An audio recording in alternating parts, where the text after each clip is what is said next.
Bueno, precisamente queremos analizar este tema y conocer los pasos de la oposición en relación a este proyecto, y para eso vamos a conversar con el senador de la UDI, Hernán Larraín. Senador, buenas tardes, muchas gracias por este contacto. Buenas tardes, Matilde, encantado de conversar con usted de estos temas. Sí, senador, bueno, lo habíamos conversado ya la semana pasada, pero ahora, bueno, ya se acaba de aprobar. Queremos preguntarle cuáles van a ser los pasos de la UDI, porque habían anunciado que iban a llevar esta ley al Tribunal Constitucional. ¿Dónde está el vicio de legalidad que amerite llevarlo al Tribunal Constitucional? Bueno, este proyecto que se ha aprobado, que lamentablemente perdió Chile la oportunidad de haber hecho un gran acuerdo histórico, de haber tenido un sistema electoral compartido por todos los sectores, presenta dos tipos de dificultades. Hay algunas que son más bien de carácter político, como por ejemplo el aumento excesivo de parlamentarios. No tiene ninguna justificación. Yo creo que los chilenos no quieren tener 47 parlamentarios adicionales, que es como haber creado una tercera cámara, cuando en realidad lo que necesitábamos era un sistema de mayor competitividad y representatividad. Pero eso es inconstitucional. Ese no es un problema constitucional. Y el segundo tema político que se le critica a este proyecto es que va a generar una especie de latinoamericanización de la política chilena, porque vamos a generar, gracias a los mecanismos que se establecieron, la posibilidad de crear cientos de partidos políticos. Cada uno va a poder ser cabeza de ratón. Vamos a estar llenos de tales, lo que va a significar que la democracia va a estar sujeta y dominada por pequeños grupúsculos que se van a organizar un día en un sentido y otro día en otro, debilitando nuestra democracia y sobre todo nuestra gobernabilidad. Pero esos temas son temas políticos. Los temas que dan origen a una cuestión de carácter constitucional son básicamente dos. Uno, el aumento de parlamentarios significa un aumento muy significativo de los gastos. Y eso, como dice la Constitución, debe ir respaldado por ingresos especiales que se dan para esa finalidad. El gobierno solamente ha suplementado el costo de las dietas, no ha suplementado el costo ni de las asignaciones parlamentarias, ni del mayor gasto que 47 parlamentarios, un 30% adicional, va a significar al funcionamiento del Congreso. Senador, le reitero la pregunta porque tenemos poco tiempo. Esos son los problemas políticos y son las cosas que a la UDI no le gustaban. Pero el tema de los vicios de constitucionalidad, ¿cuáles son para que amerite? Matilde, yo le mencioné dos políticos, el del exceso al número de parlamentarios y dos, el multiparticidismo que presenta. Y los de constitucionalidad son... Bueno, estamos conversando con el senador Hernán Larraín sobre los pasos que seguirá la UDI luego de aprobarse el nuevo sistema electoral que elimina el sistema binominal, es un sistema proporcional representativo. Ahí estábamos nuevamente con el senador Larraín. Vuelvo a la pregunta, senador, sobre los vicios de constitucionalidad que meritarían, como la UDI había anunciado, de llevarlo al tribunal. Como le estaba diciendo, hay dos vicios que se refieren más propiamente a la inconstitucionalidad. El primero, el que le mencionaba, es que el mayor número de parlamentarios irroga un mayor gasto fiscal.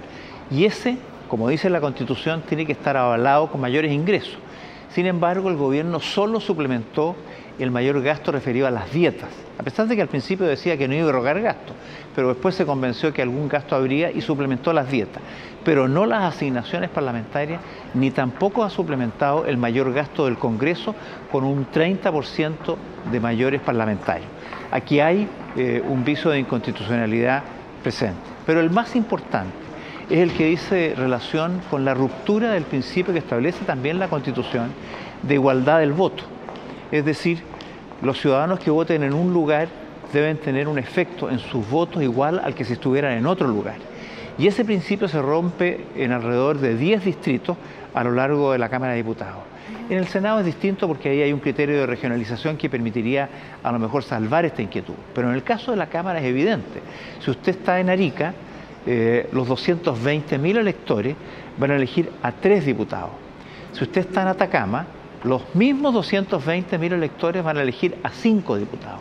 Es decir, no hay igualdad del voto y esto se reproduce en muchas partes. Senador, una pregunta para de por qué eso no existe, ¿sí? Es por razones políticas, para favorecer en este caso de Atacama al Partido Comunista. En cada caso se buscaron acomodarle el traje, por eso es que hablamos de un traje a la medida, a los distintos partidos de la nueva mayoría. Pero eso se hace abusando del principio de igualdad que reconoce la Constitución, que hay fallos establecidos por el tribunal en la materia y que la propia presidenta en su mensaje dice que va a respetar. Pero en los hechos eso no ocurre. Así que ahí están los hechos fundamentales. El actual sistema binominal entonces también habría que haberlo pasado al Tribunal Constitucional, porque claramente un voto no era igual al otro, porque 2/3 era igual a 1/3. No, eso es un tema distinto. Estamos hablando de la representatividad de los ciudadanos. Posiblemente a lo mejor el sistema binominal tenía algunos defectos similares y si no se llevó, no es responsabilidad de mi parte o de nuestra parte. El que tenía esta impresión debió haberlo llevado. Nosotros hoy día quisimos cambiar un sistema que mantuviera la igualdad del voto. Le hicimos propuestas al gobierno en ese sentido, incluso con un ligero aumento del número de parlamentarios para permitir que hubiese la mayor proporcionalidad y el respeto al principio de igualdad del voto. El gobierno no quiso. Y no quiso cambiar en el Senado lo que ya había acordado en la Cámara porque desarticulaba un acuerdo político. No le importó a la nueva mayoría romper el principio de igualdad porque le interesaba más el chipeo que había hecho además parlamentarios para garantizar que todos estaban tranquilos, que todos se iban a reelegir y que además iban a mantener una mayoría subsidiada, ganada por secretaría en la Cámara de Diputados. Eso fue lo que ocurrió. Sí, independientemente, senador, con el tema del Tribunal Constitucional, quiero preguntarle, claro, los plazos en que lo van a llevar, tendrían que hacerlo rápido. Así es, estamos trabajando en el requerimiento a partir del momento que el Congreso le despacha este proyecto al Ejecutivo. Tenemos 5 días para presentar un requerimiento y lo vamos a hacer dentro de ese plazo. ¿Y en Todavía ese escenario? No sé si se va a despachar hoy día o mañana, por lo tanto el plazo se vencería el domingo o el lunes, pero en los próximos días así va a ocurrir. Y en ese escenario, con la nueva conformación del Tribunal Constitucional, ¿ustedes cuentan con el voto del recién nominado Cristian Letelier, que perteneció a las filas de la UDI? Por cierto, no hemos hablado con ningún miembro del tribunal, no nos corresponde hacerlo, así es que cada uno de los miembros del tribunal votará en conciencia sobre los temas que se le presenten.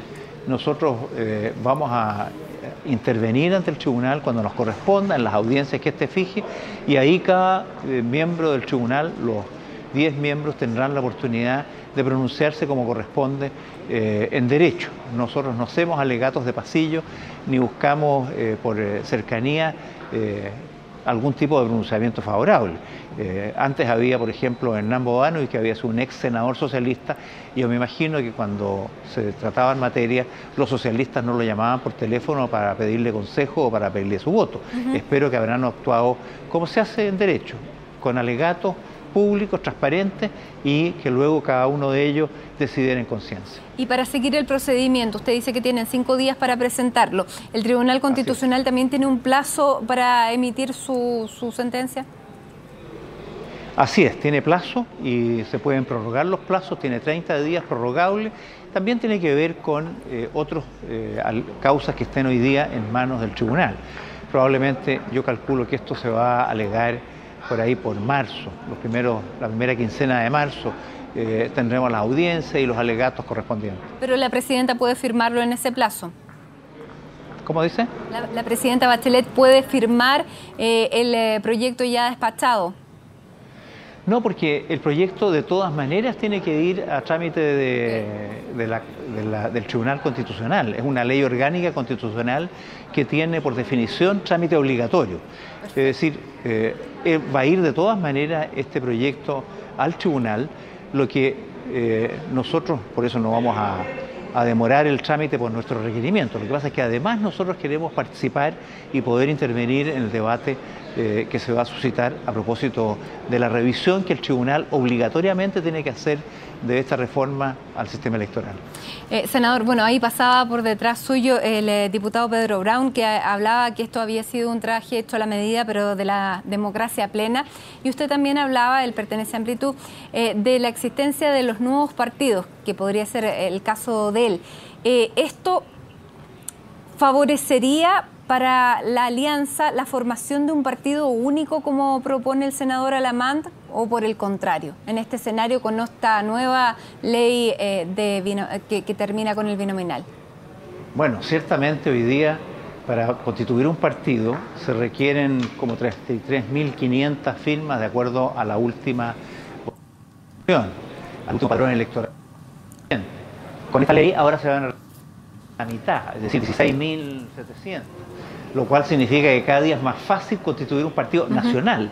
¿Para qué le digo si usted piensa en algunas regiones bastan con 94 votos, en otras con 150, en otras con 300, es decir, se hace muy fácil constituir partidos. Y eso, a mi juicio, le va a restar seriedad a la política, porque como ha ocurrido en otros países de América Latina, cuando se facilita la creación de partidos, eso ocurre. Y cuando en un partido hay un caudillo, hay un grupo que se molesta con la directiva, se sale y hace un nuevo partido. Y eso hace, cuando hay 30, 40 o 50 partidos políticos, que la democracia es difícil de ordenar y la gobernabilidad se ve seriamente debilitada. Eso no es positivo, no ayuda al funcionamiento de nuestra democracia, independiente de quiénes sean los grupos que se quieran constituir. El problema es que se favorece, se potencia la multiplicación de los partidos. Eso lo saben todos porque está en el ABC de la política. Pero sin embargo, precisamente como una contraprestación a quienes dieron el apoyo, eso fue lo que hizo que finalmente se rebajaran los quórums, a pesar de que los propios partidarios de la nueva mayoría reconocían en pasillo que no estaban de acuerdo con lo que estaban haciendo. Senador Larraín, le queremos agradecer este contacto en este día en que, bueno, acabamos de ver lo que ha pasado, se ha terminado con el sistema binominal, vamos a ver lo que pasa entonces en el Tribunal Constitucional. Muchísimas gracias. Gracias, Matilde, hasta luego.